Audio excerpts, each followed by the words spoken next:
Bismillahirrahmanirrahim. Assalamualaikum warahmatullahi wabarakatuh. Berjumpa kembali bersama Bapak dalam mata pelajaran tematik. Baiklah anak-anak, pada hari ini kita akan mempelajari subtema 3, pembelajaran 3. Sudah siap belajar hari ini? Sudah siap? Mari kita belajar. Pernahkah kalian melihat kondisi gambar di samping? Coba perhatikan. Sampah berserakan di pinggir jalan hingga meluap ke badan jalan. Kemudian pada gambar di bawah terlihat seorang pengendara sepeda motor sedang membuang sampah di tempat sampah yang salah, yaitu di tepi jalan. Coba kita amati. Jika kegiatan ini terus dilakukan, maka akan mengakibatkan lingkungan menjadi tercemar dan udara di sekitar sampah akan menjadi berbau. Sampah yang menumpuk dapat mencemari lingkungan dan mengganggu kesehatan organ pernapasan. Setiap manusia memiliki tanggung jawab terhadap diri sendiri, masyarakat, dan lingkungan sekitar. Salah satu tanggung jawab yang harus diterapkan di lingkungan sekitar adalah upaya penanggulangan masalah sampah. Sampah bukanlah hanya menjadi tanggung jawab petugas sampah, akan menjadi tanggung jawab kita semua. Adapun kerugian akibat tidak tanggung jawab terhadap sampah. Yang pertama, membuat aliran sungai atau selokan tersumbat, sehingga pada hari hujan, selokan yang tersumbat akan mengakibatkan air susah mengalir ke tempat pembuangan, sehingga mengakibatkan jalanan tergenang oleh air dan hingga akhirnya menyebabkan banjir. Kemudian, yang kedua, menimbulkan bau yang tidak sedap. Sampah-sampah yang tidak dibuang pada tempatnya, maka akan mengakibatkan bau busuk. Karena seluruh sampah, baik itu sampah rumah tangga ataupun sampah yang lainnya bercampur baur sehingga mengakibatkan bau yang tidak sedap. Ketiga, mencemari lingkungan. Coba bayangkan jika seandainya pada saat kita berjalan kita selalu melihat sampah-sampah berserakan di mana-mana. Dan ini tentunya mengakibatkan pemandangan yang kurang indah. Selanjutnya, yaitu menjadi sumber penyakit. Sampah yang bertumpuk mengakibatkan virus dan bakteri mudah bersarang hingga pada akhirnya menjadi sumber penyakit. Memiliki rasa tanggung jawab dalam masalah sampah merupakan hal yang sangat penting.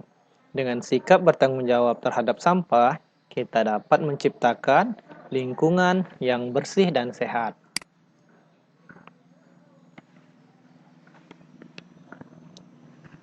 Untuk itu, jika kamu memiliki sampah atau barang bekas yang masih layak digunakan, sebaiknya jangan langsung dibuang. Hal ini dapat mengurangi jumlah sampah yang ada di lingkungan sekitar. Kamu dapat mengubah barang bekas menjadi barang baru yang lebih bermanfaat. Misalnya, kamu dapat membuat tas dari plastik bekas, makanan, kotak tisu dari kardus dan koran, serta pot tanaman dari bekas botol plastik, seperti halnya pada gambar di samping. Salah satu cara menanggulangi masalah sampah yang lainnya, yaitu dengan cara melakukan daur ulang. Daur ulang adalah proses untuk menjadikan suatu bahan bekas menjadi bahan baru dengan tujuan mencegah adanya sampah yang sebenarnya dapat menjadi sesuatu yang berguna. Contohnya seperti pada gambar-gambar berikut ini. Pertama, keranjang yang terbuat dari tutup botol minuman. Selanjutnya, tempat sampah yang terbuat dari botol yang tidak terpakai. Selanjutnya, botol-botol plastik dibuat menjadi pot tanaman dan bergelantungan di depan rumah. Selanjutnya, drum bekas yang diolah menjadi sofa dan kursi santai untuk di depan rumah. Kemudian, kaleng las segar yang dibuat menjadi motor mainan atau miniatur mainan. Perhatikan gambar berikut.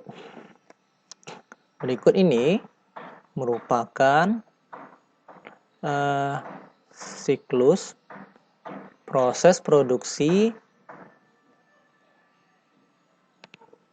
kemudian distribusi dan konsumsi.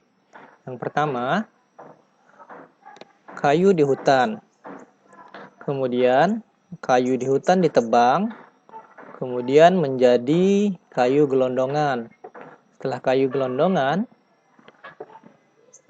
diolah lagi oleh pengrajin kayu menjadi sebuah mebel, kemudian didistribusikan di toko mebel, dan kemudian hingga pada akhirnya sampai ke tangan pembeli atau konsumen. Dan ini merupakan salah satu kegiatan ekonomi dari produsen ke konsumen. Selanjutnya yaitu